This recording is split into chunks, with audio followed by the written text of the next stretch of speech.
Hi everyone, welcome to digital G की classes. तो मैंने आपको बोला था कि हम जो है एक टेस्ट लेने वाले हैं और यहाँ पर आप देख सकते हो कि आपके 150 क्वेश्चंस होंगे। 2.5 घंटे में आपको करना है। काले या फिर नीले बॉल पॉइंट पेन से आपको फिल करना है। ठीक है, तो इस तरीके से ये आपका पूरा सब्जेक्ट होगा। अगर आप देखो ध्यान से तो 1 से 30 तक आपका CDP होगा। 31 से 90 आपका मैथ साइंस या फिर सोशल साइंस कोई एक आपको करना है। और पार्ट 4 जो कि भाषा एक आपको 91 से 120 तक का करना है। और पार्ट 5 जो है आपको भाषा 2 121 से 150 तक का करना है। ठीक है, यहाँ पर वैसे भी ये सारी चीज़ें लिखी होती हैं तो आपको कंफ्यूज होने की बिल्कुल ज़रूरत नहीं है। और यहाँ पर आपको अपना नाम लिखना होगा। ठीक है, यहाँ पे अंकों में, यहाँ पे शब्दों में, और यहाँ पे आपको अपनी साइन करनी है, यहाँ पे इन्विजिलेटर का। तो ध्यान से कीजिएगा। चलिए स्टार्ट करते हैं। और सबसे पहले तो लाइक कर दीजिएगा आप सभी लोग अगर आपको वीडियो पसंद आता है। चैनल को सब्सक्राइब कर लेना क्योंकि कल हम एनालिसिस भी करेंगे। ठीक है, जो भी चीज़ें होंगी इंपॉर्टेंट आज वो आप सभी को मिल जाएगी। तो फाइनली टेस्ट लेते हैं और फास्ट करेंगे क्योंकि प्रैक्टिस हो चुकी है। जितना जल्दी जल्दी हो सकेगा इससे आपका भी एक स्पीड बढ़ेगा। ठीक है, सोचने का, समझने का।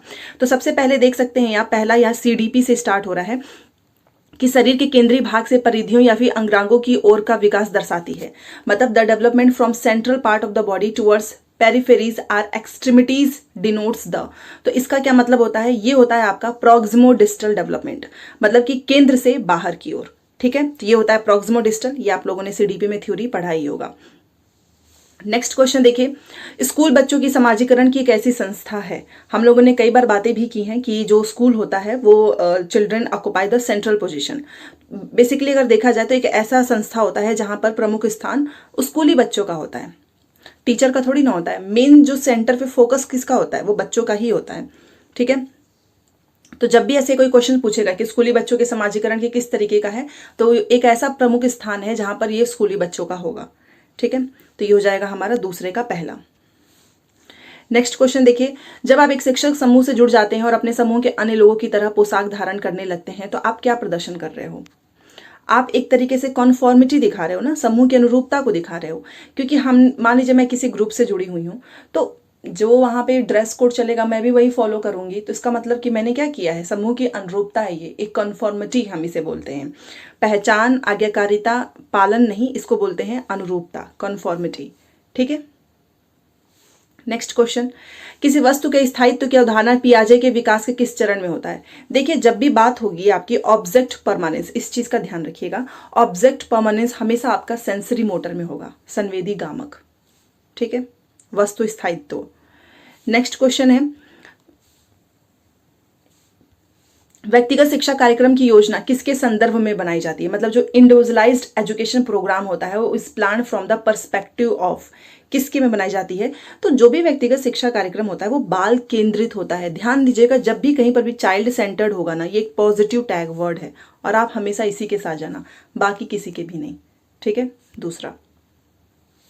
नेक्स्ट क्वेश्चन देखिए, महीनों की आयु के बीच अधिकांश बच्चे शब्दों को मिलाकर छोटे छोटे वाक्यों में बोलना शुरू कर देते हैं। मतलब कितने महीने के बच्चे? तो देखिए ये होते हैं 18 से 24। 18 से 24 महीने की एज वाले बच्चे होते हैं, वो छोटे छोटे वाक्य सेंटेंस बोलना स्टार्ट करते हैं। तो ये रट्टा वाला क्वेश्चन है, इसको याद कर लेना।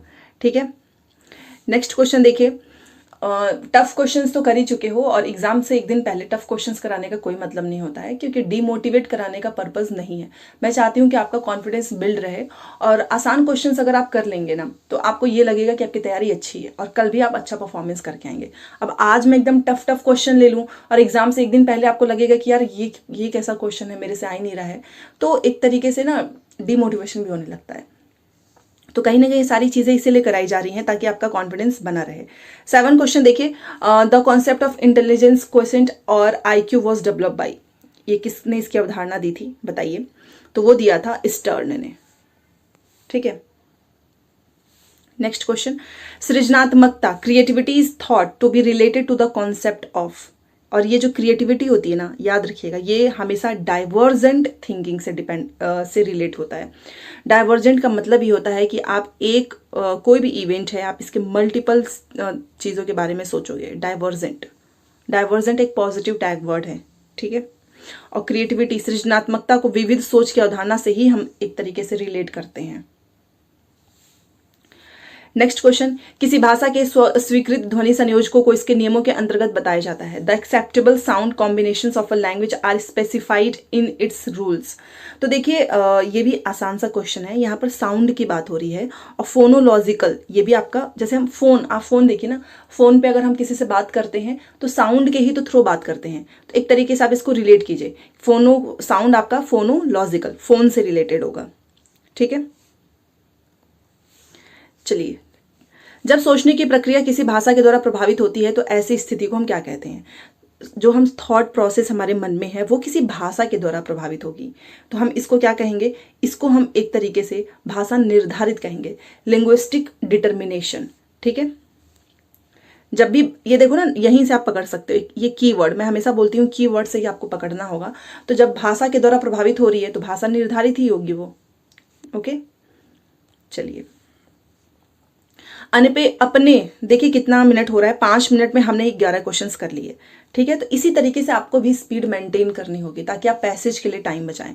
अपने अनुभव और लक्षणों के आधार पर उपकरणों में खराबी के कारण की परिकल्पना का परीक्षण कर रवि उपकरणों से मरम्मत कराता है, वो क्या उपयोग कर रहा है? देखो यहाँ पर क्वेश्चन में क्या पूछा है कि वो अपने अनुभव और अपने लक्षण के आधार पर जो उपकरण है उसमें खराबी के कारण की परिकल्पना कर रहा है। ठीक है, परिकल्पना का परीक्षण करके वो रवि उपकरणों की मरम्मत करता है। तो वो क्या उपयोग कर रहा है? ही यूजेस, क्या वो इनसाइट यूज कर रहा है? एल्गोरिदम, कलन विधि नहीं होगा, मेंटल सेट नहीं, ये एक तरीके से अनुमानी विधि है और इसको भी आप आराम से पकड़ सकते थे।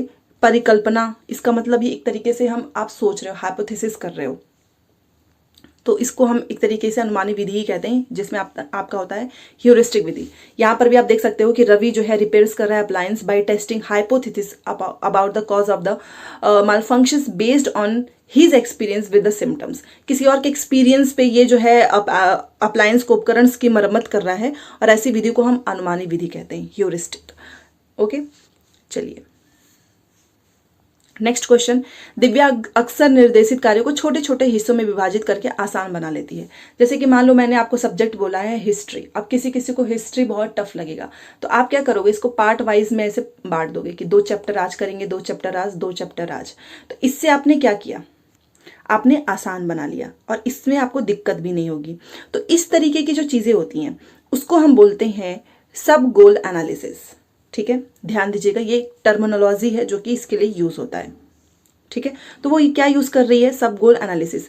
हम यहाँ पे कम नहीं कर रहे हैं, हमने कोई यहाँ पे सेकेंडरी नहीं यूज किया है, ना ही मैं यहाँ पे कोई फिक्स्ड कर रही हूँ, बस मैंने अपना एक सब गोल एनालिसिस कर लिया है कि इतना ही बड़ा हिस्सा है, इसको मैं पार्ट वाइज में डिवाइड करूंगी और ये मेरे लिए आसान होगा। ओके, नेक्स्ट, पुरुष और महिला की भूमिकाओं का निर्धारण समाज करता है। ये क्या है बताइए? क्योंकि जो जेंडर होता है ना वो एक सोशल कंस्ट्रक्ट होता है, लैंगिकता जो होती है वो एक सामाजिक अवतरण है। ठीक है, ये कोई अंतर्निहित आनुवंशिक अंतर्ज्ञानी नहीं है, क्योंकि समाज निर्धारित कर रहा है तो इसका मतलब वो एक सोशल कंस्ट्रक्ट हुआ। तो यहां से भी आप इसको पकड़ सकते थे अपने आंसर को, क्योंकि समाज वर्ड केवल और केवल इसी में है। ठीक है, तो ये कुछ तरीके हैं, अगर क्वेश्चंस ना आए तो आपको कीवर्ड्स के साथ जाना है। ओके, चलिए नेक्स्ट क्वेश्चन, ग्रेडिंग, कोडिंग, अंकन, क्रेडिट संचय प्रणालियां के कुछ उदाहरण बताइए। इसका मतलब कि आप, अच्छा आप मुझे बताओ, आप ग्रेडिंग कोडिंग ये कब करते हो? जब हम अचीवमेंट, मान लो कोई स्टूडेंट्स है वो अचीव कर रहा है कुछ, तो हम वहां पर हम ग्रेडिंग, स्कोरिंग, ये अंकन, इन सब की यूजेस करते हैं। अब ये यहाँ पर लिख रहा है कि ये मूल्यांकन की प्रक्रिया है, नहीं, ये मूल्यांकन की प्रक्रिया नहीं, अचीवमेंट पे हम देते हैं किसी को ABCD। ये बच्चों की स्थिति का भी नहीं है, ये कोई रिपोर्ट कार्ड नहीं है। देखिए लिखा है कि academic progress in report card, no, ये लिखा है कि स्कोरिंग प्रोसीजर ऑफ असेसमेंट, जो असेसमेंट ऑफ लर्नर्स अचीवमेंट, मतलब जो अधिगम करता है उसकी उपलब्धि के आकलन की एक गणन विधि है, स्कोरिंग इसको बोलते हैं। ठीक है, मतलब कोई क्लास में मैंने कुछ होमवर्क दिया, फिर मैं उसमें देखूंगी कि किसने कितना काम किया है, कोई प्रोजेक्ट हो सकता है, कुछ भी हो सकता है, तो एक तरीके से मैं यहाँ पे गणन विधि यूज करूंगी स्टूडेंट्स के अचीवमेंट का। ठीक है, तो ये इस तरीके का असेसमेंट है, तो इसमें कंफ्यूज बिल्कुल भी मत होना। ऑप्शन नंबर 4 आप मेरे से भी फास्ट कर लोगे एग्जाम में, क्योंकि यहाँ तो हम समझ रहे हैं। Assessment of learners achievement helps the teachers to, ये क्या होता है? अधिगमकर्ताओं की उपलब्धि का आकलन शिक्षकों की सहायता करता है। किसमें करता है बताइए? तो वो करता है evaluate the effectiveness of pedagogy. शिक्षण अधिगम विधियों की प्रभावशीलता का मूल्यांकन करने में, रिकॉर्ड रखने में, क्षमता समूह बनाने में, या फिर गतिविधि सूची तैयार करने में नहीं। जब भी असेसमेंट ऑफ लर्नर्स अचीवमेंट की बात होगी तो आप इसका मतलब क्या कर रहे हो, help the teacher to evaluate the effectiveness of pedagogy. ठीक है, चलिए दूसरा हो गया, समावेशी शिक्षा किसके सिद्धांत पे आधारित होती है, इंक्लूसिव एजुकेशन। मैंने बार बार बताया है, इंक्लूसिव एजुकेशन का मतलब होता है बिना किसी भेदभाव के सबको एक साथ एक ही क्लासरूम में हम एक साथ बैठाकर पढ़ाते हैं। इट मीन्स की क्वालिटी होती है। ठीक है, तो आप समझ सकते हो कि आप किसके साथ जाओगे, और वो है ये रहा, इक्विटी एंड इक्वल अपॉर्चुनिटी। यहाँ पे कोई बैलेंस नहीं हो रहा है, सामाजिक संतुलन या फिर कोई एग्जिस्टेंस या फिर ग्लोबलाइजेशन या फिर कोई वर्ल्ड ब्रदरहुड, नो। यहाँ पर हम समावेशी शिक्षा की बात कर रहे हैं और ये आधारित है समता और समान अवसर पर। So option number 2। नेक्स्ट देखिए, दिव्यांगजन अधिकार अधिनियम वर्ष किस में लागू किया गया है, ये बताइए। तो ये आपको याद रखना है कि ये लागू किया है 2016 में। ये तो रट लेना, ठीक है, मे भी आपको स्टेटमेंट में देखने को मिल जाए। ये देखो, ये वन लाइनर क्वेश्चंस जो हम यहाँ पे प्रैक्टिस कर रहे हैं ना, ये आपको डायरेक्ट क्वेश्चंस नहीं मिलेगा, लेकिन ये किसी ना किसी क्वेश्चंस के ऑप्शंस में आएगा जरूर। ऐसे ही जब आप प्रैक्टिस करते हो तो ये आसान बनाएगा। ठीक है, 18 देखिए, थोड़ा सा लेंदी क्वेश्चन यहाँ पर एक मिला भी। देखो, children with individual differences should be taught in a school having teachers. व्यक्तिगत विविधताओं वाले बच्चों को पढ़ाने के लिए ऐसे विद्यालय होने चाहिए जहां पे शिक्षक, देखो हर एक बच्चा एक दूसरे से अलग है, तो कभी भी किसी भी सारे बच्चों को सेम होमवर्क नहीं देना है, सेम एक्टिविटीज, सेम प्रोजेक्ट नहीं देना है। हमें देखना है कि बच्चा किस लेवल पे है, उस अकॉर्डिंग हमको उनको कोई भी काम देनी है। ये नहीं कि आप सोचो कि अरे ये तेज बच्चा है, लाओ टफ क्वेश्चंस देते हैं, ऐसी गलती नहीं करनी है। तो यहाँ पर आप समझ सकते हो कि आपको बच्चों की जरूरत के अकॉर्डिंग आपको अपनी टीचिंग स्ट्रेटेजी, टीचिंग जो मेथड है उसमें भी चेंजेस करने चाहिए। तो पहला लिखा है कि व्यक्तिगत विविधताओं के आधार पर वर्गीकृत की गई कक्षाओं के विभिन्न वर्गों में पढ़ा सकें। नो, ये लिख रहा है कि different section of classroom based on their. ऐसा कुछ नहीं करना चाहिए, एक ही साथ पढ़ाओ भाई, बट आप अपनी मेथड्स को चेंज करते रहो। यहाँ पर लिखा है कि trained to use different pedagogy to meet their diverse learning needs. जी हाँ, विविध अधिगम आवश्यकताओं के अनुसार विभिन्न शिक्षण अधिगम प्रविधियों का प्रयोग करने में प्रशिक्षित हो, कि आप बच्चों की आवश्यकता के अनुसार अलग अलग शिक्षण अधिगम प्रविधियों को यूज करने में ट्रेंड हो, ये आपको पहले से पता होना चाहिए। अब यहाँ पे लिखा है कि विशिष्ट व्यक्तिगत विविधताओं वाले बच्चों को पढ़ाने के लिए नो, स्पेसिफिक इंडिविजुअल डिफरेंसेस पे ही थोड़ी ना फोकस करेंगे। Train to make them homogeneous learners, समरूप, ये तो वैसे भी नहीं होगा। इंडिविजुअल डिफरेंसेस का मतलब होता है कि आपको उन बच्चों की आवश्यकताओं के अनुसार अपनी भी टीचिंग स्ट्रेटेजीज में चेंजेस करना चाहिए और वो आपको पहले से पता हो।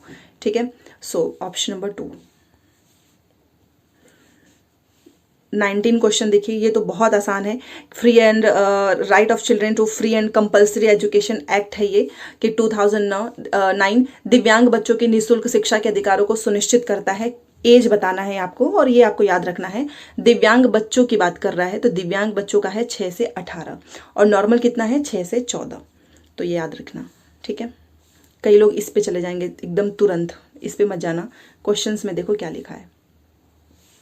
अगला देखिए, विविध अधिगमकर्ताओं के लिए सुगम्य स्वरूपों में शिक्षण अधिगम सामग्रियां प्रदान करने का तात्पर्य किससे है, ये बताइए किससे है। तो देखिए, यहाँ पर बात हो रही है कि जो टीचिंग लर्निंग मटेरियल्स आपको प्रोवाइड करना है, डाइवर्स लर्निंग एम्प्लाइज, तो क्या होगा इसमें, सार्वभौमिक समावेशी शिक्षा के नैतिक विचार, या फिर व्यावसायिकता की सार्वभौमिक संहिता, या फिर सार्वभौमिक मानववादी दृष्टिकोण, या फिर अधिगम की सार्वभौमिक संरचना, यूनिवर्सल डिजाइन ऑफ लर्निंग।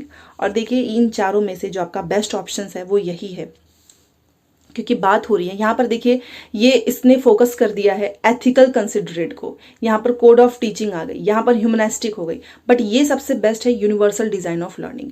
इसमें क्या होगा कि जो भी टीचिंग लर्निंग मटेरियल्स आप प्रोवाइड करा रहे हो सुगम्य स्वरूपों के लिए, तो शिक्षण अधिगम सामग्री प्राप्त करने का बेस्ट तरीका यही है। ठीक है, so that's why option number 4।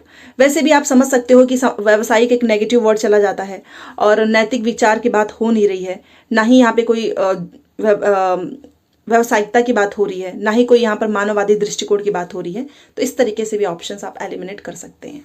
ठीक है, अगला देखिए, स्वजागरूकता एवं संज्ञानात्मक क्षमताओं का नियंत्रण, जैसे योजना बनाना, समीक्षा करना और संशोधन करना इत्यादि किसमें अंतर्निहित है। ये सारे वर्ड्स किस में हैं ये बताइए।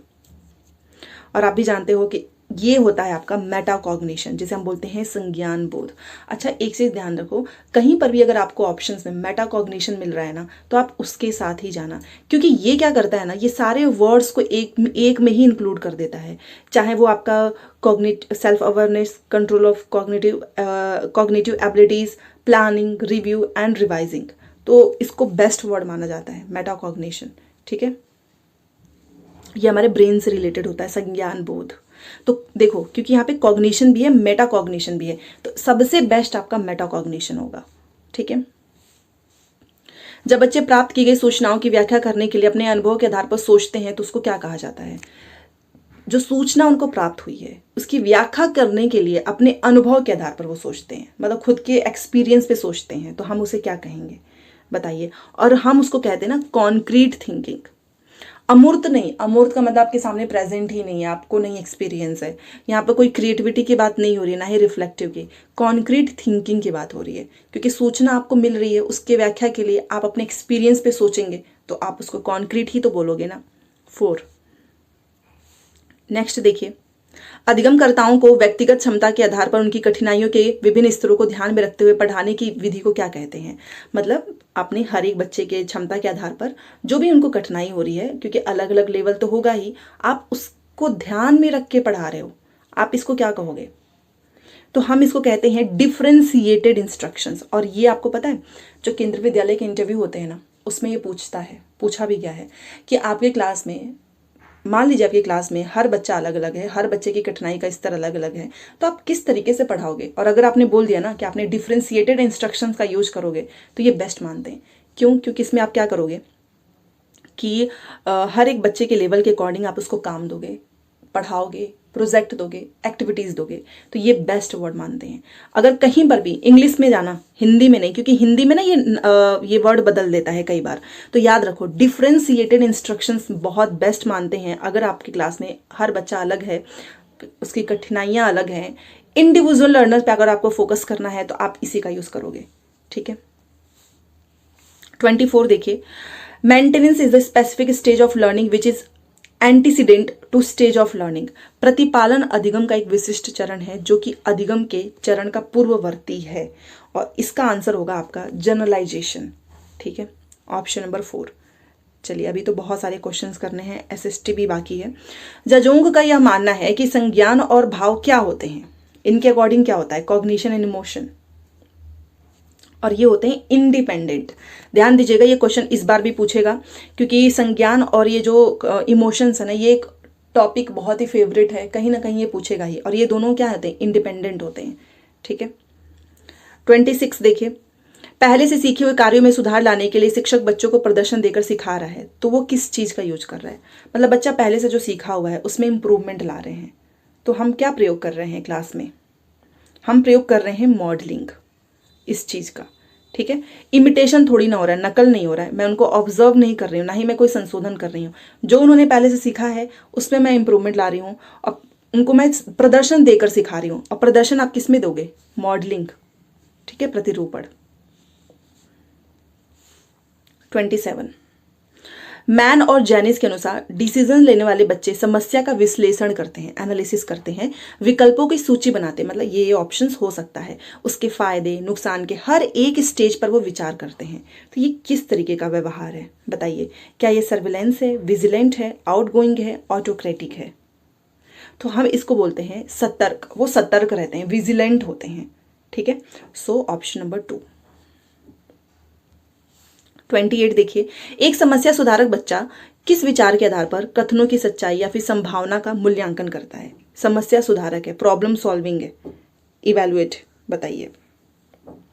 लॉजिकल होगा ना, उसके लॉजिक होगी उसकी बातों में, उसके विचारों में, क्रिएटिविटी, एस्थेटिक, अमूर्त नहीं, लॉजिकल होगा। ठीक है, कई बार आपने देखा होगा कि हम बोलते भी हैं कि इसके बात में तो कोई लॉजिक ही नहीं है, प्रूफ करना भी है तो भाई लॉजिक लेकर आओ, बातों में लॉजिक होना चाहिए ना, तब तो समझेंगे। विदाउट लॉजिक हम कैसे कोई भी प्रॉब्लम को सॉल्व कर सकते हैं?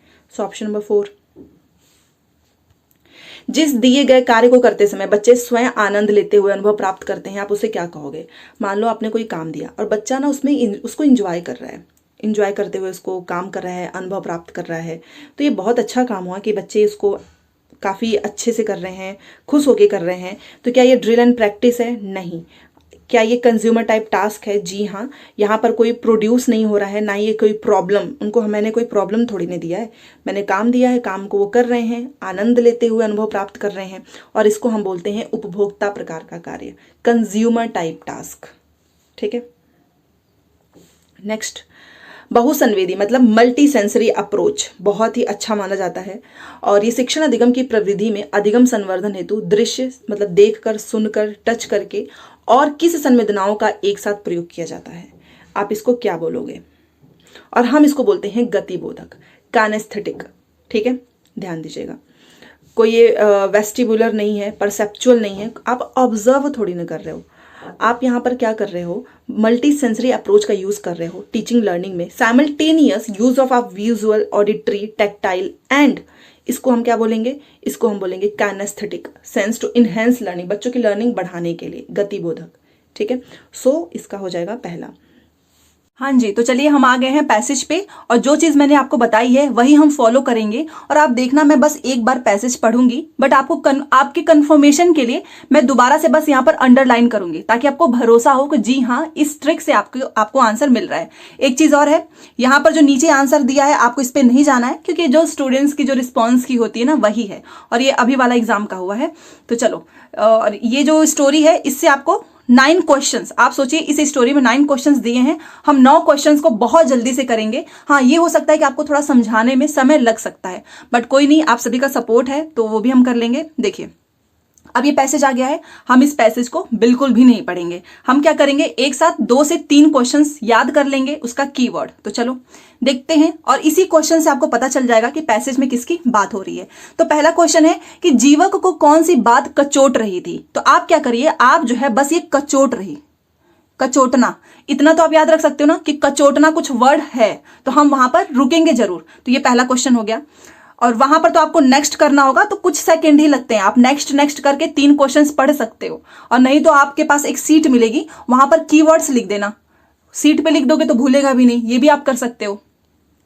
चलो, एक क्वेश्चन हमने पढ़ा। दूसरा क्वेश्चन यहां पर है कि जीवक किस प्रकार की वनस्पति खोज रहा था। तो यहां पर हम कौन सा उठाएंगे, तो आप अपने अकॉर्डिंग कुछ भी उठा सकते हो, बट ये वाला अगर उठाएंगे तो आसानी होगी। जीवक, यहां पर देखिए वनस्पति की खोज, बस आप इतना याद रखो। पहले क्वेश्चन में कचोटना था, यहां पर है वनस्पति की खोज।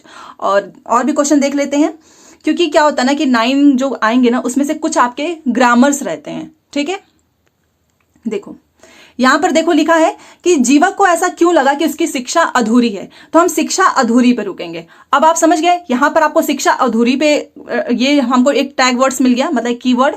एक आपको क्या मिला है, एक आपको मिला है वनस्पति की खोज, शिक्षा अधूरी, वनस्पति की खोज, और एक आपको मिला है कचोटना। ठीक है, ये रहा। तो बस आपने 3 याद रख लिए। तो चलो अब हम पढ़ेंगे पैसेज को, लाइन बाय लाइन पढ़ेंगे, जहां पे मिलेगा वहां पर रुकेंगे। तो चलिए देखिए, लिखा है कि कई दिनों तक परिश्रम पूर्वक खोजने के बाद भी जीवक को ऐसी कोई वनस्पति प्राप्त नहीं हुई जिसमें औषधीय गुण न हो। इतना ध्यान से पढ़ना है। ठीक है, वह तक्षशिला विश्वविद्यालय के विशाल परिसर के बाहर दूर दूर तक जाकर ढूंढ चुका था, अनेक अज्ञात वनस्पतियों का परीक्षण भी कर चुका था, पर उसे सफलता हाथ नहीं लगी। ठीक है, अंततः उसे खाली हाथ आचार्य के पास लौटना पड़ा। लौटते हुए वह विचार कर रहा था कि आचार्य से अपनी असफलता बताकर क्या उत्तीर्ण हुआ जा सकता है। नहीं, उसे और परिश्रम करना पड़ेगा, उसकी शिक्षा अधूरी है। आपने देखा, शिक्षा अधूरी वाली चीज हमने पढ़ी थी, मिल गया आपको आंसर। उसकी शिक्षा क्यों अधूरी है, क्योंकि ये ऊपर की जो लाइन है उसी की वजह से तो अधूरी है ना, ये जो इसी की वजह से यहाँ पे आपको आंसर मिल चुका है, क्योंकि वो जिस वनस्पति की खोज में निकला था वो उसको मिला ही नहीं। यहाँ पर देखिए, मिला ही नहीं, और उसे अभी तक उसने बहुत सारी जगह पे खोजा है, परीक्षण भी कर चुका है, फिर भी उसके हाथ सफलता नहीं लगी। फिर उसको खाली हाथ जाना पड़ेगा। फिर वो विचार कर रहा था कि अगर अपनी असफलता मैं बता दूं, मतलब जो टीचर है उसका, तो क्या मैं उत्तीर्ण हो जाऊंगा, क्या उत्तीर्ण हुआ जा सकता है? बिल्कुल भी नहीं। इसका मतलब उसे और परिश्रम करना पड़ेगा, उसकी शिक्षा अधूरी है। तो चलिए सबसे पहले हम शिक्षा अधूरी वाले पे चलेंगे। आपको तुरंत मिल गया ना आंसर, ये देखिए। जीवक को ऐसा क्यों लगा कि उसकी शिक्षा जो है अधूरी है? अब क्वेश्चन पढ़ते हैं। क्योंकि वह औषधीय गुण वाली वनस्पति की पहचान नहीं कर पाया था। क्या इस वजह से? आप मुझे बताइए। या फिर क्योंकि उसे अपने आचार्य की कोई बात याद नहीं आ रही थी? हमने तो याद करने वाली बात ही नहीं सुनी इसमें। क्योंकि वह औषधीय गुण रहित वनस्पति की पहचान नहीं कर पाया था। क्योंकि वह आश्रम में और अधिक दिन तक रहना चाह रहा था। तो आप बताइए इसका सही आंसर क्या होगा? यहां पर देखिए, उसको क्या ढूंढना था? उसको यही तो ढूंढना है ना कि कोई जिसमें औषधीय गुण ना हो, ऐसी ही वनस्पति उसको प्राप्त करनी थी। बट ऐसी वनस्पति प्राप्त नहीं हुई, और यही तो मेन चीज है। तो यही चीज उसको नहीं मिला है, जिसकी वजह से उसकी शिक्षा क्या है? अधूरी है। तो बस मिल गया आंसर, क्योंकि वह औषधि गुण रहित वनस्पति की पहचान नहीं कर पाया था। पहली ही लाइन में था आंसर, बस नीचे शिक्षा अधूरी लिखा था। So option number 3 is right. आपने देखा 1 सेकंड लगा, आपने बार बार पैसेज भी नहीं पढ़ा। चलो अभी हमारा कचोटना वाला एंड एक ये जीवक किस प्रकार की वनस्पति की खोज कर रहा था, ये भी तो आंसर मिल गया। जीवक जो है एक औषधि, ये देखिए औषधि जिसमें गुण ना हो, उसी की तो खोज कर रहा है। कई दिनों तक परिश्रम पूर्वक खोजने के बाद जीवक को ऐसी कोई वनस्पति प्राप्त नहीं हुई जिसमें औषधीय गुण ना हो। देखा आपने, ये भी आपको आंसर मिल गया। तो चलो, जीवक किस प्रकार की वनस्पति की खोज कर रहा था? तो पहला लिखा है कि जो वनस्पति उसे अमर बना सके, जिस वनस्पति से वह औषधि तैयार कर सके, जिस वनस्पति में दवा बनाने से संबंधित कोई गुण ना हो, जिस वनस्पति को देखकर उसके आचार्य प्रसन्न हो जाए। तो इसका राइट आंसर होगा ऑप्शन नंबर 3, क्योंकि जिसमें कोई औषधि गुण ना हो वो उसी की तलाश कर रहा था, उसी वनस्पति की खोज कर रहा था। क्योंकि जिसमें कोई औषधि गुण नहीं होगी उसे तो दवा वैसे भी नहीं बनाई जा सकती है, इसलिए लिखा है कि जिस वनस्पति में दवा बनाने से संबंधित कोई गुण ना हो। बस यहाँ पर थोड़ा सा घुमा के बताया ना, बट मतलब तो वही निकल रहा है। तो ऑप्शन नंबर 3 इज राइट। देखो दूसरा क्वेश्चन भी तैयार हो गया आपका। अब आप देखिए ये वाला कचोटने वाला, जीवा को कौन सी बात कचोट रही थी। अब क्या करना है, पैसेज को दोबारा से ऊपर नहीं पढ़ना है, हमें नीचे आना है। बार बार क्या करते हैं ना, कुछ लोग दोबारा से शुरू करते हैं, जैसे कि क्या बताएं, चलो छोड़ो। तो यहां से देखिए, ये हो गया आपको, हमने यहां तक पढ़ा था ना, उसकी शिक्षा अधूरी है। इसके बाद हम नीचे आएंगे। उसने धरती माता के वात्सल्य का अनुभव किया था। देखो धरती माता के वात्सल्य का मतलब, वात्सल्य क्या होता है? एक बेटा ही तो होता है माता पिता का जिसके साथ स्नेह हो, हम उसे ही तो वात्सल्य बोलते हैं। धरती माता को हम माँ बोल रहे हैं, इसका मतलब जो धरती माता है उनके लिए हम क्या है? पुत्र या पुत्री हैं। प्राणियों के पोषण और रक्षण के लिए प्रकृति द्वारा दिए गए वरदानों से वह परिचित हुआ था। आप सोचो, ये कहानी है एक तरह से, तो आपको ध्यान से पढ़ना है। तो ये आपने पढ़ लिया कि प्राणियों के पोषण और रक्षण के लिए प्रकृति द्वारा दिए गए वरदानों से वह परिचित हुआ था। उसके मन में यह बात कचोट रही थी। देखो पहला क्वेश्चन आपका पूछा था, बट वो पहला क्वेश्चन कितने लास्ट में दिया है, इसीलिए मैं बोलती हूँ कि 2 से 3 क्वेश्चन पढ़ो। मान लो ये पहला क्वेश्चन है, आप पढ़ते पढ़ते नीचे आ जाओगे और नीचे आने के बाद आपका सॉल्व होगा। और अगर आपने साथ में 2-3 क्वेश्चन याद किए हैं तो एक बार पढ़ने से ही आपके 3 क्वेश्चन सॉल्व हो गए। इसीलिए ट्रिक जो है बहुत ही अच्छी है। तो उसके मन में यह बात कचोट रही थी कि प्रकृति से इतनी अमूल्य जैव संपदा पाकर हम कृतज्ञ क्यों नहीं होते, हम उनका धन्यवाद क्यों नहीं करते। कृतज्ञ का मतलब कितने जड़मती हैं वो लोग जो इसे नष्ट करते हैं। जड़मती का मतलब कितने मूर्ख हैं जो लोग पेड़ काट देते हैं, बहुत सारी चीजें करते हैं। तो बस कचोट क्या रही थी वो देखिए। जीवक को कौन सी बात कचोट रही थी? क्या वो मानव जाति प्राकृतिक संपदा का उपयोग क्यों करती है, ये है। मानव जाति प्रकृति पर उपकार क्यों नहीं करती है, मानव जाति प्रकृति की पूजा क्यों नहीं करती है, या फिर मानव जाति प्रकृति का आभार क्यों नहीं करती है। तो आप समझ ही गए होंगे इसका राइट आंसर क्या होगा, ऑप्शन नंबर 4, कि हम जो है कृतज्ञ क्यों नहीं होते उनके प्रति, मतलब उनका आभार क्यों नहीं, उनका धन्यवाद क्यों नहीं करते हैं। तो ये इसका रीजन है। तो ऑप्शन नंबर 4 भी हमारा सही हो गया। 3 क्वेश्चन हमने आसानी से सॉल्व कर लिया, देखा आपने। चलो तो ये हमारे ये भी हो गए हैं, और हमारा ये भी हो गया कि शिक्षा क्यों अधूरी है। 3 क्वेश्चन हो गया। अब चौथा क्वेश्चन पढ़ते हैं, साथ में हम दोबारा से 3 क्वेश्चन पढ़ेंगे, ठीक है। अब तो आसानी से आंसर मिलेगा क्योंकि आपने सारा पैराग्राफ पढ़ लिया है। लौटते हुए जीवक के मन में किस तरह के विचार आ रहे थे? उसे अपनी असफलता के बारे में आचार्य से नहीं बताना चाहिए, वह इससे अधिक परिश्रम नहीं करना चाहता, उसकी शिक्षा पूरी हो चुकी है, आचार्य द्वारा ली जा रही परीक्षा में क्या वह सफल हो पाएगा। अब यहाँ पे एलिमिनेट करो। सबसे पहले उसकी शिक्षा पूरी हो चुकी है, जी नहीं, वो तो शिक्षा अधूरी है उसकी। यहाँ पर देखिए शिक्षा तो अधूरी है ना, उसे अपनी असफलता के बारे में यहाँ पर तो ये कहीं लिखा ही नहीं है। अभी मैं आपको ऊपर दिखाऊंगी, वह इससे अधिक परिश्रम, वो तो बल्कि और अधिक परिश्रम करना चाहता है। बल्कि इसका सही आंसर है कि आचार्य द्वारा ली जा रही परीक्षा में क्या वह सफल हो पाएगा, उसने यही क्वेश्चन किया है। Option number 4 is right. देखिए यहां पर अगर आप थोड़ा सा ध्यान से देखें तो सबसे पहले इसमें तो उसने बोला है कि उसको और अधिक परिश्रम करना पड़ेगा, तो ये तो हमारा वैसे भी नहीं होगा, ये वाला ये हमारा गलत हो गया। उसे अपनी असफलता के बारे में आचार्य से नहीं बताना चाहिए, तो गलत है, क्योंकि उसने तो यहां पर बोला है कि वो विचार कर रहा था कि असफलता बताकर क्या मैं उत्तीर्ण हो पाऊंगा, तो ये तो गलत ही हो गया।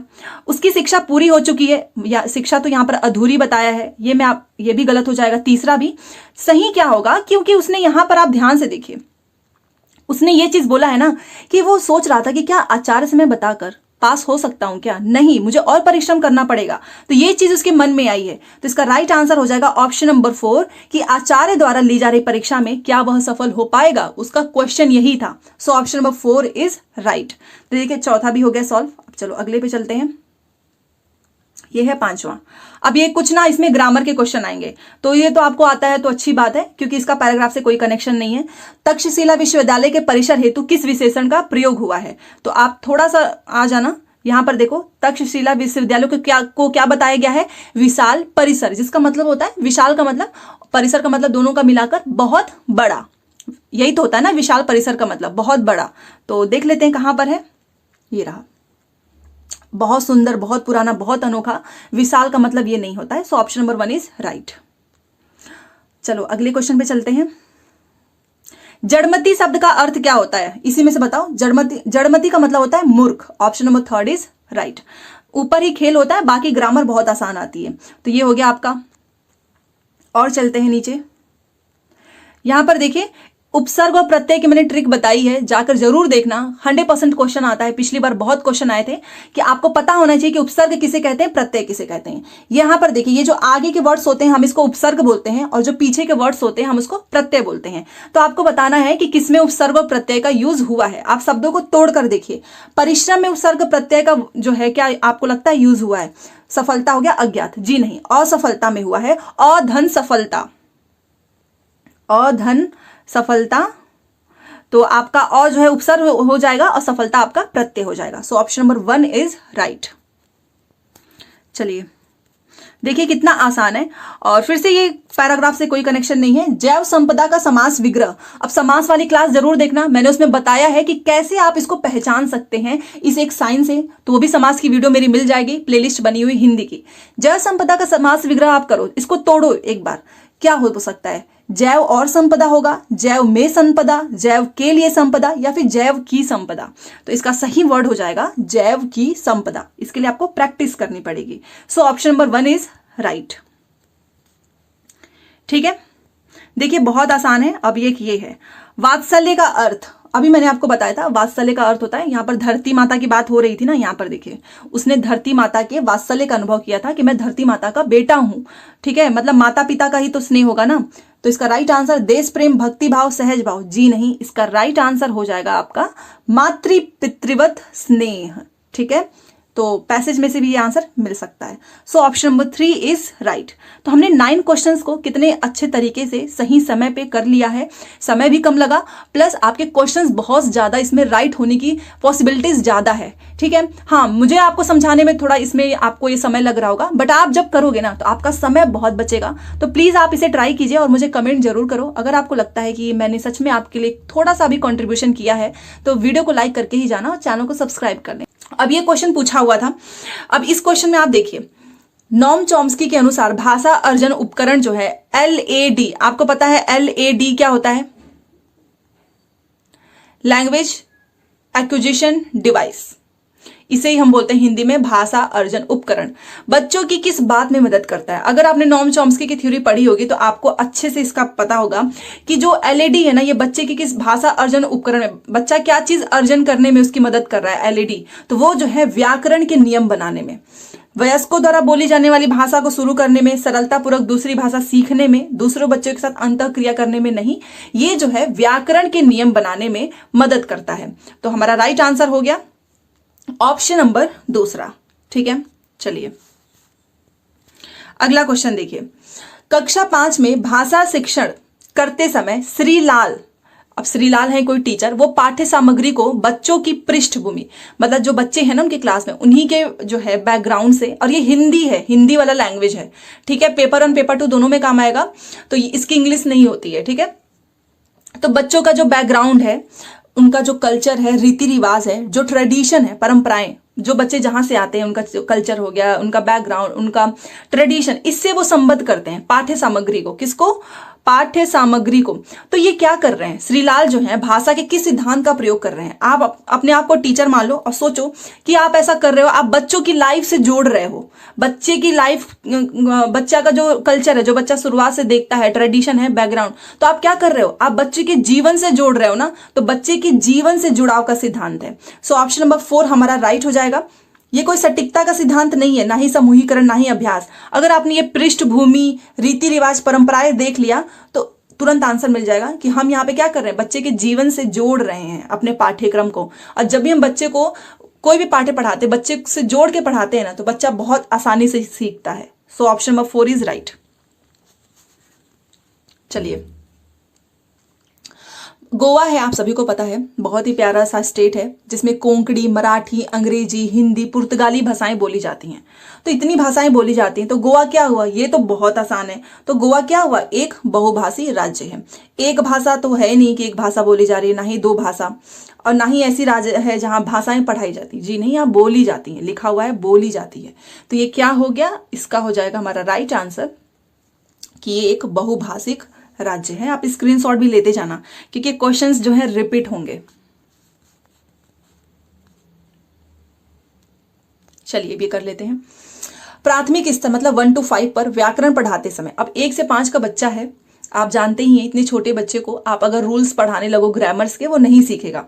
वो इवन क्लास से बाहर भी जा सकते हैं, बच्चे ऐसे भी होते हैं, पढ़ाते रहो बच्चा उठ के बाहर चला जाएगा, कह भी देगा कि समझ में नहीं आ रहा है, आप अच्छा नहीं पढ़ा रहे हो। छोटे बच्चे तो मुंह पे बोल देते हैं, ठीक है।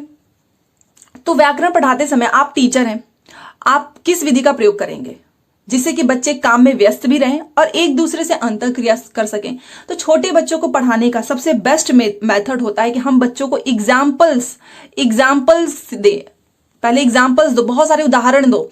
तो बच्चा, जैसे कि आप संज्ञा पढ़ा रहे हो, मान लो आप संज्ञा पढ़ा रहे हो, अब बच्चों को सीधे ये बोल दो कि किसी भी नाम, व्यक्ति, वस्तु, स्थान, इन सभी को संज्ञा कहते हैं। बच्चा नहीं समझेगा। आप क्या करो, आप बोलो बच्चों को कि बच्चे बताओ कि अभी तुम्हारे पास जो है कौन कौन सा सामान है, तो वस्तुओं के नाम बताएगा। बताओ तुम्हारे कितने दोस्त हैं, तो दोस्तों के नाम बताएगा।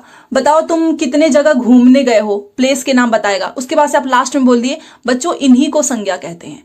तो इससे बच्चों को एग्जाम्पल्स भी पता चल गया एंड रूल्स भी समझ में आ गए। ऐसे ही 1 to 5 के टीचर्स को पढ़ाते हैं। एंड सबसे मजेदार बात बताती हूँ, जो KVS का इंटरव्यू होता है ना, उसमें डेमो भी ऐसे ही देना होता है। आप उनको ये नहीं कि डायरेक्टली वो बच्चे बन जाएंगे और आपको एग्जाम्पल से समझाना होगा, तो ये आगे भी आपको काम आएगा। कितना अच्छा तरीका है, तो वो है आगमनात्मक, जिसमें हम उदाहरण देते हैं। निगमनात्मक में तो आप नियम बताते हो, अनुवाद और पाठ्य पुस्तक नहीं। हम 1 to 5 के बच्चों को पढ़ा रहे हैं। सो ऑप्शन नंबर 3 आगमनात्मक, एग्जाम्पल्स के माध्यम से सिखाना है। एग्जाम्पल्स भी मैंने आपको बता दिया कि कैसे कैसे आप पढ़ा सकते हैं। चलिए नेक्स्ट है, ये तो बहुत आसान है। निष्क्रिय मतलब होता है पैसिव, जो मतलब किसी कभी कभी आप यूज करें। जैसे कि बहुत से बच्चे होते हैं जो बस एग्जाम के ही टाइम पढ़ेंगे, अभी वो पढ़ ही नहीं रहे हैं, तो वो अभी पैसिव में चले जा चुके हैं। और एक्टिव बच्चे क्या होते हैं, जो सक्रिय बच्चे होते हैं, वो क्या करते हैं, वो उनके लिए मैटर नहीं करता है कि पेपर जुलाई में होगा, वो आज से पता नहीं कब से पढ़ रहे होंगे, हर दिन पढ़ रहे हैं, तो उनको बोलते हैं एक्टिव। समझ जाएंगे आप। निष्क्रिय शब्दावली में ऐसे शब्द होते हैं, किसे कहते हैं? अभी मैंने आपको बताया, जो कभी कभारी बुक्स उठाएं। अभी आप देखो डेली क्लासेस होती हैं, उसमें से कुछ बच्चे जो हैं क्लास ही नहीं करते हैं, कभी कभी ही करते हैं, तो वो बच्चे पैसिव हैं, वो निष्क्रिय हो चुके हैं। और एग्जाम का डेट आ जाएगा तब वो सक्रिय हो जाएंगे। तो ऐसे बच्चों को क्या कहेंगे, या फिर ऐसे शब्द को क्या कहते हैं? ये समझाने के लिए एग्जाम्पल लिया था मैंने। तो जिनका प्रयोग अब कभी कभार होता है। आप में से बहुत से लोग होंगे जो इंग्लिश का यूज कभी कभी ही करेंगे, इवन इंग्लिश पढ़ते भी नहीं है। तो ये सारी चीजें क्या है, निष्क्रिय हैं। तो जिनका प्रयोग कभी कभार होता है। अब जिनका प्रयोग अक्सर होगा, अभी मैंने आपको बताया, वो तो भैया वो तो सक्रिय है कि नहीं। जिनका इस्तेमाल ये भाषा वैज्ञानिक या फिर लेखक, ये सारी चीजें नहीं होंगी। जिनका प्रयोग आप कभी कभार करते हो, ऑप्शन नंबर 1 इज राइट। इतने अच्छे से समझा रही हूं, एक लाइक तो कर दीजिए इस छोटी सी मेहनत के लिए। छोटी क्या मतलब, बहुत समय लगता है क्वेश्चंस को आप सभी के सामने ऐसे प्रेजेंट करो। और आपको पता है सीटेट ने क्वेश्चन भी प्रोवाइड नहीं किए हैं इस बार। चलिए अब ये क्वेश्चन देख लेते हैं। अपने दोस्तों के साथ भी जरूर शेयर करिए। इसमें देखिए त्रुटियों के बारे में कौन सा कथन सही नहीं। एक बात याद रखो, मैं आपको पहले बता देती हूँ। त्रुटियां जो है ना कभी भी बच्चों के सीखने में बाधा नहीं पड़ती है, ना ही आपके में। इवन त्रुटियों के माध्यम से पता चलता है कि बच्चों की लर्निंग हो रही है, बच्चा सीख रहा है। त्रुटि जो है एक पॉजिटिव चीज है, नेगेटिव नहीं है। टैग वर्ड्स में मैं आपको बताऊंगी। तो ये हमेशा कभी भी बाधा नहीं बनेगा, बल्कि आप बच्चों की लर्निंग उसको आगे बढ़ाएगा। समझ गए? चलिए, तो त्रुटियों के बारे में कौन सा कथन सही नहीं है, गलत वाली चीज बतानी है, याद रखना। तो त्रुटियां जो है भाषा अधिगम की प्रक्रिया में व्यवधान डालती हैं। ये बात गलत लिखी है और यही हमारा सही हो जाएगा, क्योंकि इसने गलत वाला पूछा है, नहीं पूछा है ना। व्यवधान थोड़ी डालती हैं। अगर बच्चा मान लो आप उसको हिंदी में वर्णमाला सिखा रहे हो, बच्चा क ख ग घ के बाद सीधे चला गया वहां पे लास्ट में चला गया य र ल व, तो क्या आप उसको ये बोलोगे कि इसकी व्यवधान है, बाधा है? जी नहीं, वो बच्चा सीख रहा है। वो गलती करेगा फिर सीखेगा, फिर गलती करेगा फिर सीखेगा। ये अवसर है, व्यवधान नहीं है। सो ऑप्शन नंबर 1 गलत लिखा है, गलत वाला पूछा है, सही हो गया। त्रुटियां हमेशा बुरी नहीं होती। जी हाँ, त्रुटियां हमेशा बुरी नहीं होती। इससे आपको पता चलेगा बच्चा किस डायरेक्शन में सोच रहा है। त्रुटियां भाषा अधिगम प्रक्रिया का महत्वपूर्ण आयाम है। जी हाँ, आपको पता चलेगा कि बच्चा जो है सीख भी रहा है या नहीं। बच्चा गलती ही ना करे, वो बस करे जा रहा है करे जा रहा है, ऐसा तो होगा नहीं। ग्राफ हमेशा ऐसे थोड़ी ना होती है। त्रुटियां द्वितीय भाषा अर्जन की प्रक्रिया को, ये तो कोई बात ही नहीं है। त्रुटि का मतलब ये थोड़ी है कि नहीं यहाँ सॉरी, यहाँ पे सही लिखा है, मैंने सोचा लिखा है कि नहीं है। त्रुटियां जो है द्वितीय भाषा अर्जन की प्रक्रिया को समझने में सहायक है। जी हाँ, इसका एग्जाम्पल मैं आपको देना चाहूंगी ताकि आपको कभी भूले ना। द्वितीय भाषा क्या होता है, आप मुझे बताइए। आपका हिंदी मदर टंग है तो आपकी इंग्लिश क्या हो गई, द्वितीय भाषा हो गई। कोई भी लैंग्वेज मान लो, तो वो द्वितीय भाषा जो भी आप अर्जन कर रहे हो, तो आप मान लीजिए इंग्लिश सीख रहे हैं। एक एग्जाम्पल दे रही हूँ, पहले मुझे लगा इसमें नहीं लिखा है। तो आप इंग्लिश सीखते हैं तो क्या आप एकदम फर्राटेदार इंग्लिश बोलते हैं, एकदम फ्लुएंटली? जी नहीं, आप उसमें गलती करते हैं। और जब जब आप गलती करेंगे ना, आपको एक रिमाइंड मिलेगा। आपको सीख रहे हैं, वो प्रोसेस है आपका, उसमें आप गलती करेंगे ही। इससे आप क्या कर रहे हैं, गलतियों से ही द्वितीय भाषा को अर्जन करने में, ग्रहण करने में, उस प्रोसेस में वो आपके लिए एक हेल्पफुल है, सहायक है, वो बाधा नहीं है। तो ये बात भी एकदम सही है। गलत वाला पूछा था, और व्यवधान जो है एक नेगेटिव वर्ड है, जो कि हमारा सही हो जाएगा। चलिए, चलो ये देख लेते हैं। कल्पना करें कि आप जो है किसी गतिविधि क्लब के सचिव हैं, जहां पर एक्टिविटीज वगैरह होता है, वहां के आप सचिव बन गए। आपने अपने विद्यालय में एक सेमिनार की अध्यक्षता हेतु, एक सेमिनार तो आप सभी जानते हैं, उसमें क्या किया, किसी भाषा वैज्ञानिक को आमंत्रित किया। कोई भी भाषा वैज्ञानिक हो सकता है। भाषा वैज्ञानिक जिसको ना उसके बारे में पता हो कि ये उसके बारे में सारी चीजें, वो व्यवसाय बता सकता है आपको, शौक बता सकता है, क्या क्या फायदे हो सकते हैं उसमें। मान लो वो एकदम से मास्टर है, तो आपने उसको इन्वाइट किया है। आप उनका साक्षात्कार कर रहे हैं, मतलब इंटरव्यू। आपने देखा होगा आजकल यूट्यूब पे होता नहीं कि कोई अगर यूपीएससी टॉप कर लेता है तो उसको बुलाते हैं, कॉलेज में इन्विटेशन मिलता है। क्यों ऐसा करते हैं, आपने कभी सोचा है? ताकि उससे मोटिवेशन मिले, वो आपको अच्छे से बता सकता है, जो अपने काम में परफेक्ट हो। जैसे कि आप सीटेट किन से पढ़ेंगे, जो सीटेट क्लियर किए होंगे, सीटेट के टीचर होंगे, आप उन्हीं से पढ़ेंगे ना। तो यही सारी चीजें हैं। तो और उसमें से उनके व्यवसाय, शौक और भविष्य की योजनाओं के बारे में पूछ रहे हैं। तो इस गतिविधि को किस श्रेणी में रखेंगे? तो आप किस श्रेणी में रखेंगे? आप ऐसा क्यों कर रहे हैं? आप सबसे पहले तो इसलिए कर रहे हैं कि बच्चे उनको सुनेंगे, आप उनसे बात करेंगे, डिस्कशन करेंगे, बच्चों को उससे बहुत फायदा मिलेगा। बच्चों को पता चलेगा कि इसमें भी व्यवसाय हो सकता है, इसमें भी हमारे शौक, भविष्य में क्या फायदे हो सकते हैं। तो ये सारी चीजें क्या हैं, आप सबसे पहले तो बच्चा सुनेगा, और जो वाचन हो रहा है वहां पे, जो डिस्कशन हो रहा है, उसको वो भी, उससे बच्चों के ऊपर पॉजिटिव इंपैक्ट पड़ेगा। तो इससे हम ऑप्शंस को एलिमिनेट करेंगे। चलिए, पहला लिखा है कि श्रवण और लेखन। लेखन क्या हो रहा है यहाँ पर तो इंटरव्यू हो रहा है, इंटरव्यू में लेखन थोड़ी होता है, ये तो लेखन से ही काट देंगे। वाचन और लेखन, लेखन तो हो ही नहीं रहा है, गलत। पठन और श्रवण, पढ़ाया थोड़ी जा रहा है वहां पे तो डिस्कशन हो रहा है, उसको सुन रहा है बच्चा, तो ये पठन से गलत हो जाएगा। चौथा देखिए, श्रवण और वाचन। जी हाँ, बच्चा सुन भी रहा है, और जो वाचन हो रहा है, जो डिस्कशन हो रहा है, वो एक एक्टिविटी है जिससे बच्चे को बहुत फायदा होगा, बच्चा सुनेगा। So option number 4 is right. देखा आपने, एलिमिनेट किया करो, एलिमिनेट से आपके आंसर तुरंत आ जाएंगे। चलिए, ये क्वेश्चन काफी अच्छा, आप देख सकते हैं कि जितने भी क्वेश्चन पूछे हैं इस बार काफी ट्रिकी हैं, आसान नहीं कह सकते हैं इसको। पृथ्वी जो है, मान लीजिए पृथ्वी है, वो सूर्य के एक मिनट सूर्य बना देती हूं, ये रहा। तो पृथ्वी क्या कर रही है, इसके यहां पर देखिए, अब समझ में आ जाएगा। पृथ्वी जो है वो सूर्य के चारों ओर, ये रहा सूर्य,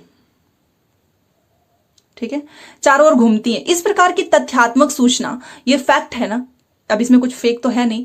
तो इस प्रकार की तथ्यात्मक सूचना संबंधित लेखन को आप किस श्रेणी में रखेंगे? तो इसको मैं आप ये जो यहाँ पर लिखा हुआ है इसका मतलब मैं आपको समझाऊंगी, आप तुरंत देख लेंगे। विवरणात्मक लेखन का मतलब आप समझ जानते हो, जहां पर बहुत ही ज्यादा डिस्क्राइब किया हो, जैसे कि कहानी सुना, मैं कोई टॉपिक बताऊं, खूब ज्यादा उसको लंबा चौड़ा समझा रही हूं, आपको विवरण दे रही हूं। वृत्तांतमक तो एक स्टोरी होती है, तो आप समझते हैं, शॉर्ट स्टोरी होती है। प्रत्ययकारी लेखन जिसमें आकर्षक उसको किया जाता है, जैसे कि मैं कोई ऐसी चीज आपको बताऊं जिससे जो आपको काफी अट्रैक्ट करे, आपको मजा आए, बट ये तो तथ्यात्मक है ना, इसमें ये अट्रैक्ट थोड़ी ना आप कर रहे हो। यहां पर पहला लिखा है प्रतिपादक लेखन, जैसे हम व्याख्यात्मक ही बोलेंगे, बट यहां पर लिखा है ये प्रतिपादक लेखन है।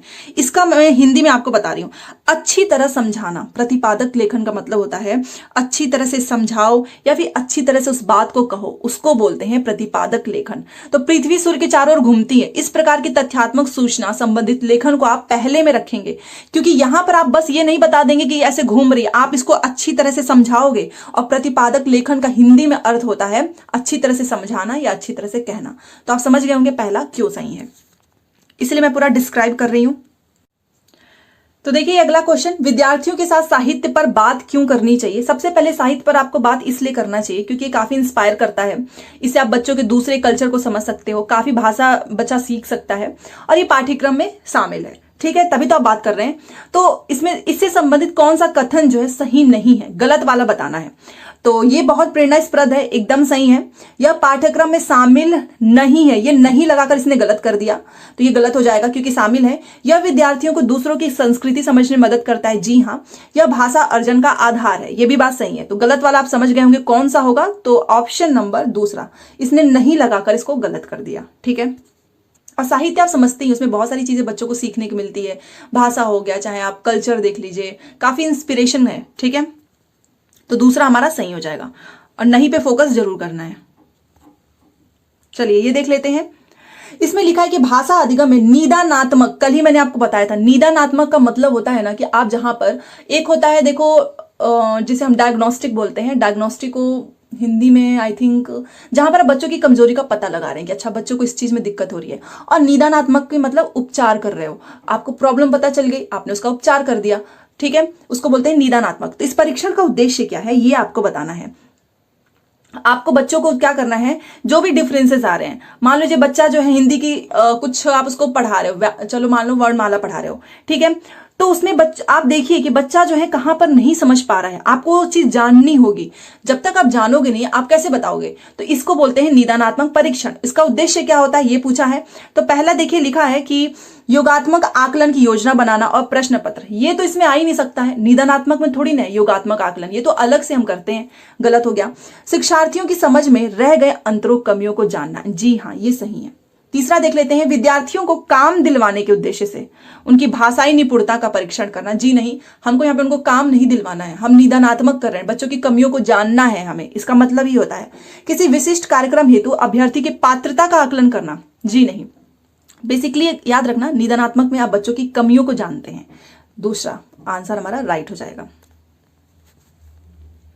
चलिए, भारत में किस भाषा को द्वितीय भाषा के रूप में माना गया है? ये तो आप सभी को पता होगा, द्वितीय भाषा हमारी क्या है, तो वो है अंग्रेजी, और हिंदी हमारी पहली भाषा है। तो right answer option number third, ये तो बहुत आसान है। चलो ये क्वेश्चन कर लेते हैं। किसी भाषा के शब्दों और उनके अर्थ के बीच, मान लो कोई भाषा है, उसका शब्द और उसका अर्थ, उसके बीच में स्वाभाविक संबंध नहीं है, तो ये कथन किससे संबंधित है? ये पूछा है आपसे कि ये कथन किससे संबंधित है। तो ये कथन जो है वो भाषा यादृच्छिक है। सबसे पहले मैं आपको बताऊंगी, भाषा अद्वितीय मतलब अनोखा होता है, वाचिक मतलब जहां बोल रहे हैं, गतिशील मतलब जो गतिशील हो, मूवेबल हो, उसे बोलते हैं। बट यहां पर आप क्वेश्चन में देखिए लिखा हुआ है, रुकिए कलर चेंज कर देती हूं, कि किसी भाषा का कोई शब्द है मान और उसका अर्थ है, उनके बीच में स्वाभाविक संबंध नहीं है, उनके बीच में शब्द और अर्थ के बीच में नेचुरली कनेक्शन नहीं है, तो ये कथन जो है भाषा यादृच्छिक है। क्योंकि यादृच्छिक का मतलब होता है ऐच्छिक, इसका मतलब होता है स्वतंत्र, इसका मतलब होता है आकस्मिक। जरूरी नहीं है कि ये जो चीज फिक्स्ड हो चुकी है वही रहेगी, इसीलिए भाषा क्या है, ऐसी भाषा को हम क्या कहते हैं, ये किससे संबंधित है, यादृच्छिक है। सो ऑप्शन नंबर तीसरा हमारा सही हो जाता है। व्याकरण पढ़ाने की सर्वोत्तम विधि कौन सी है? अब आप तो जानते ही हैं, व्याकरण पढ़ाने के लिए सबसे बेस्ट, केवल व्याख्या दे दोगे, आओगे बस रटी रटाई चीजें बोल के चले जाओगे। अभ्यास ड्रिल, केवल प्रैक्टिस कराओ। अनुवाद कर दो, ट्रांसलेशन कर दो, या फिर आप पहले बच्चों को, अभी मैंने आपको थोड़ी देर पहले बताया, ग्रामर पढ़ाना है आपको, अगर व्यक्तिवाचक पढ़ाना है तो आप बच्चों को पहले एग्जाम्पल्स देंगे, बाद में नियम बताएंगे। तो ये तो बहुत आसान है। आगमनात्मक और निगमनात्मक, ऑप्शन नंबर 4 इज राइट। और ज़्यादा से ज़्यादा लाइक कीजिए कि मुझे ऐसा लगे कि आपको मेरी क्लास पसंद आ रही है, तो मैं आपको डेली ऐसी ही क्लासेस दूंगी। देखिए लिखा है कि लक्ष्य दृश्य शब्द, शब्द भंडार, पहले ये लक्ष्य दृश्य शब्द, शब्द भंडार में किस प्रकार का शब्द है, ये आप तुरंत ऑप्शन से समझ जाओगे एलिमिनेट करके। पहले देखो ये लक्ष्य दृश्य शब्द है, इसमें कोई रटाई नहीं जाती है, रटने वाली चीजें वैसे भी नेगेटिव होता है, नेगेटिव टैग वर्ड होता है, गलत हो जाएगा, तो ये तो गलत। पाठक इसकी पहचान करता है और बिना किसी जटिल विश्लेषण के इसे अर्थपूर्ण पाता है। जी हाँ, ये सही है, अभी बताती हूँ कैसे। लेखक की शैली की प्रभावशीलता का निर्णय लेने में, यहाँ पर लेखक की शैली से हमें मतलब नहीं है, हमें लक्ष्य से मतलब है, लक्ष्य दृश्य शब्द से, गलत हो जाएगा। कम प्रयुक्त किया जाता है, जी नहीं, इसका अधिक उपयोग करते हैं। देखिए मैं आपको बता रही हूँ, पाठक क्या करेगा, सबसे पहले इसकी पहचान करेगा कि कौन सा लक्ष्य दृश्य शब्द होना चाहिए, जहां पर बिना किसी जटिल विश्लेषण के, जहां पे ज्यादा कॉम्प्लेक्स ना हो, और उससे क्या करे, बिना जटिल विश्लेषण के से अर्थपूर्ण पाए, वही हमारा लक्ष्य दृश्य शब्द हो जाता है। ये एक पॉजिटिव है। मान लीजिए कि कोई भी चीज सिखानी है, कोई वर्ड मान लो कि उनका कोई भी होगा कि हमको ये सारी चीजें सिखानी है, तो हम क्या करेंगे, पहले इसकी पहचान करेंगे और बिना उसको जटिल किए जो है उसको सिखाएंगे, क्योंकि इसी से क्या होगा, अर्थपूर्ण आपकी समझ होगी। सो ऑप्शन नंबर दूसरा यहां पर सही हो जाता है। चलिए अब ये हमारा आरंभिक साक्षरता उपागम पर आधारित कक्षा के लिए बच्चों को कक्षा में क्या करना चाहिए। साक्षरता का मतलब क्या होता है, जहां पर साक्षर हो, ठीक है। तो आरंभिक साक्षरता उपागम 150 का पहले एक बार ऑप्शन देखते हैं, फिर एलिमिनेट करना सिखाती हूं। देखिए पारंपरिक प्रवेशिका पढ़नी चाहिए, ये लिखा है कि हमको क्या करना है, पारंपरिक प्रवेशिका पढ़नी चाहिए। विभिन्न प्रकार की लिखित और वाचिक सामग्री से अंतःक्रिया करनी चाहिए।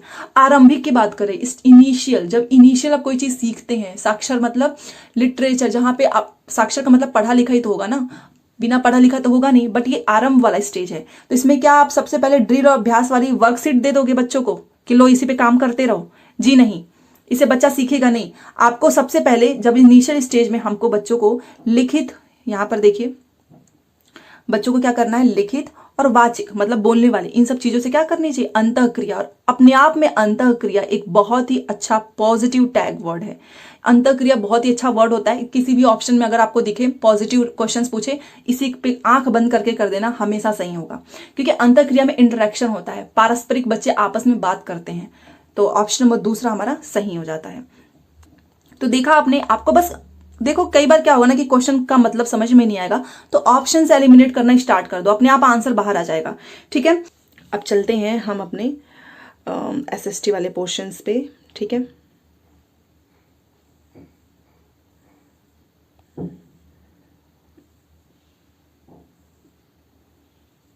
एक सेकेंड, कुछ ज़्यादा ही ऊपर चले गए। तो कुछ क्वेश्चंस की प्रैक्टिस करती हैं एंड आई होप कि आपने अभी तक तो सारी सब कुछ रिवीजन कर ही लिया होगा। तो यहाँ पर देखते हैं सोशल साइंस का। देखो ये आपका है कि wind vane is used for measuring, वात दिग्दर्शी का प्रयोग क्या मापने के लिए किया जाता है, बताइए। तो वात दिग्दर्शी का यूज दिशा के लिए ही तो करोगे ना। यहाँ पर देखो, यहाँ पर भी दिशा आपको मिल ही रहा है, वायु दिशा के लिए, विंड डायरेक्शन के लिए, काफी आसान है। वायुमंडल की निम्नलिखित में से कौन सी परत रेडियो तरंगों, मैंने 1000 बार बताया, जब भी रेडियो तरंग की बात होगी थर्मोस्फीयर के साथ चले जाओ बस। ओजोन लेयर आपका समताप मंडल में है, उल्का पिंड मध्य मंडल में आके जल जाते हैं और समताप मंडल में ही प्लेन उड़ता है। क्षोभ मंडल में मौसम संबंधी घटनाएं होती हैं, कई बार पढ़ा हुआ है। 33 आपको पहचानना है कि पृथ्वी की विभिन्न परतों को क्रम में आंतरिक रूप से मतलब अंदर से बाहर की ओर बताइए। सबसे अंदर क्या होगा, फिर बाहर क्या होगा। ये भी आसान है क्योंकि आप सबसे अंदर क्या होता है, इनर कोर होता है, ये इनर कोर होता है। फिर इनर कोर के बाद से ये आपका आउटर कोर आ गया, फिर ये आपका मेंटल होता है और ये आपका क्रस्ट होता है, बस।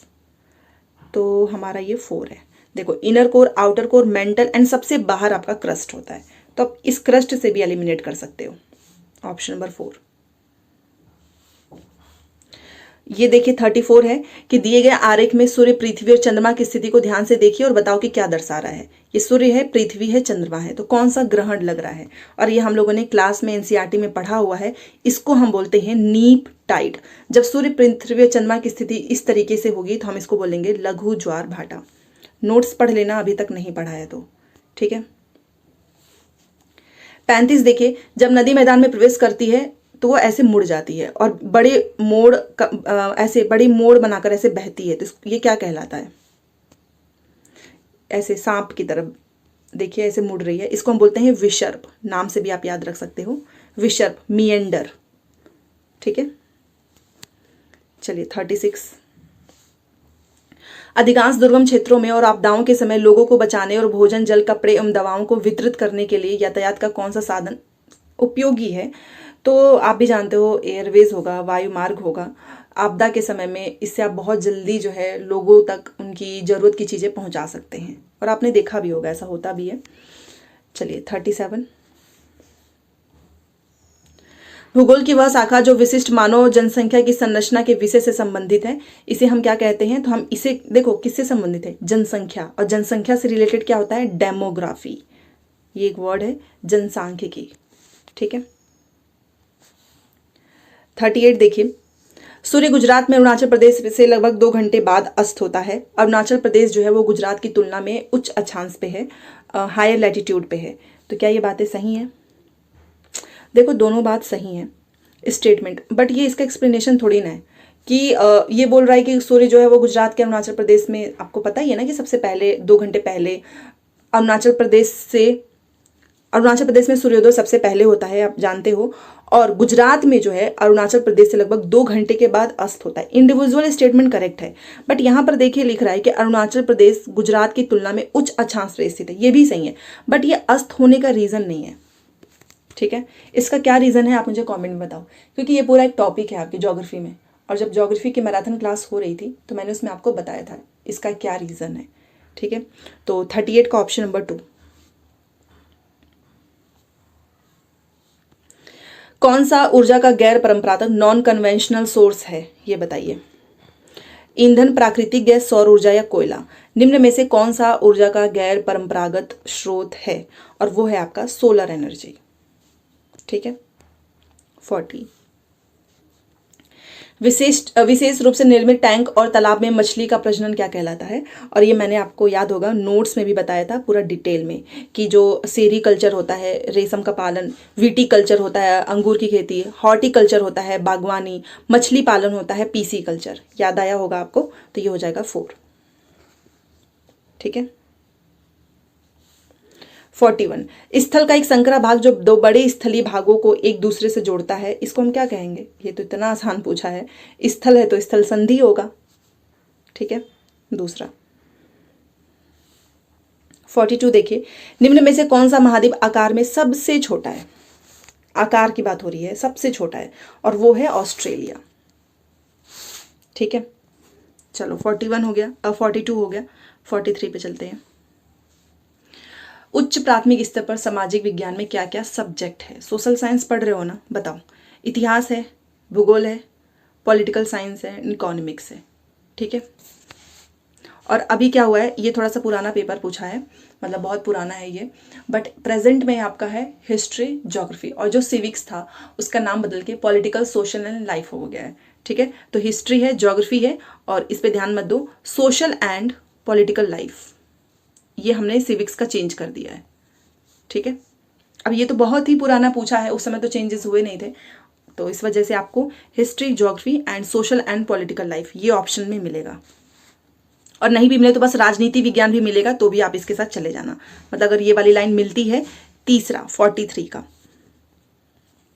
44 देखिए, आगमनात्मक inductive learning is contradictory to which one of the following approaches. आगमनात्मक अधिगम निम्नलिखित में से किस विधा का विरोधाभासी है, ये आपसे पूछ रहा है। और ये है एक्सपोजिटरी, मतलब व्याख्यानात्मक शिक्षण, ठीक है। चलिए 44 का 1 हो गया। एक पैडागॉजी का पूछ लिया है बीच में, फिर से पैडागॉजी आ गया। 45, ए और बी को पढ़ो और सही उत्तर का चयन करो। आलोचनात्मक सोच धारणाओं के निर्माण तथा विचारों के अनुप्रयोग और विस्तार को बढ़ावा देती है। यह दूसरों के तर्कों और विश्वासों को समझने और मूल्यांकन करने में मदद नहीं करती।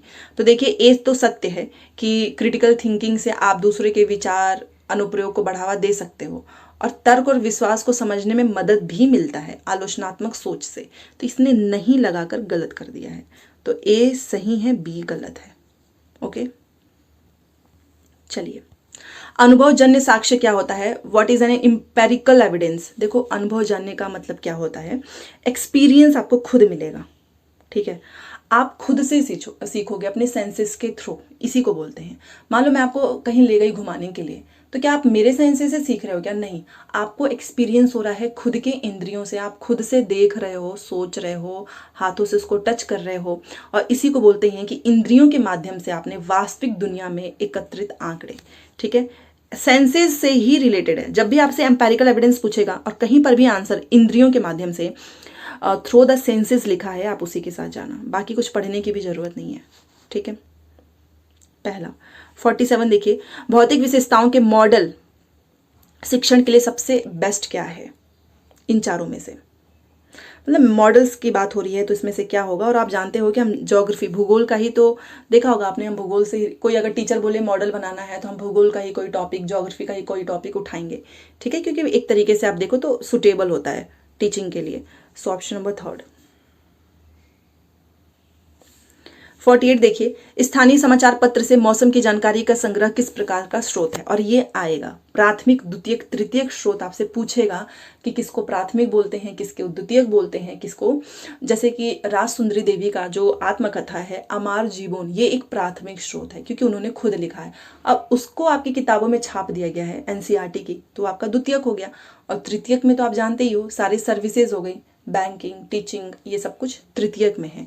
तो मौसम की जानकारी आपने समाचार पत्र से इकट्ठा किया है, तो आप इसको क्या बोलोगे? द्वितीयक बोलोगे, ठीक है, क्योंकि ऑलरेडी वो समाचार पत्र में आपने वहां से छाप लिया है, तो ये दूसरा ही तो होगा। 49 देखिए, सीखने की अक्षमता वाले शिक्षार्थी किस प्रकार की कक्षा में अन्य छात्रों के साथ सीखते हैं? और जब भी आपको ये सारे वर्ड्स दिखेगा और कहीं पर भी आपको समावेशी दिख गया, आंख बंद करके उसके साथ जाओ, गोले बना के आगे बढ़ो। समावेशी वर्ड हर हमेशा ही बेस्ट माना जाता है क्योंकि हम इसमें हर एक बच्चे को, चाहे वो कैसा भी हो, सबको एक साथ बैठाकर पढ़ाते हैं इक्वालिटी के साथ, ठीक है, इंक्लूसिव।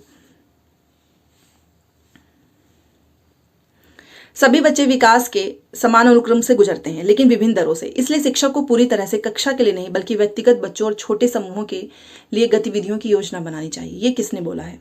और ये बोला है जीन पियाजे ने, क्योंकि जीन पियाजे की स्टेजेस तो आपने पढ़ा ही होगा ना, स्टेजेस में दिया है इन्होंने, क्योंकि हर एक एज के बच्चे का डेवलपमेंट अलग होगा, अलग रेट से होगा। तो आपको कोई भी एक्टिविटी क्लास के लिए नहीं बल्कि इंडिविजुअल बच्चों के लिए या फिर छोटे छोटे ग्रुप्स की एक्टिविटीज के लिए प्लानिंग करनी चाहिए, और ये बोला है जीन पियाजे ने। तो यहाँ तक हमने कर लिया, एक छोटा सा टेस्ट था एग्जाम से पहले। बाकी नोट्स का रिविजन करो, प्रीवियस क्वेश्चंस करो। आपने नहीं पढ़ी है एनसीईआरटी तो आप एनसीईआरटी पढ़ लो, अभी भी समय है। चलिए मिलते हैं नेक्स्ट क्लास में।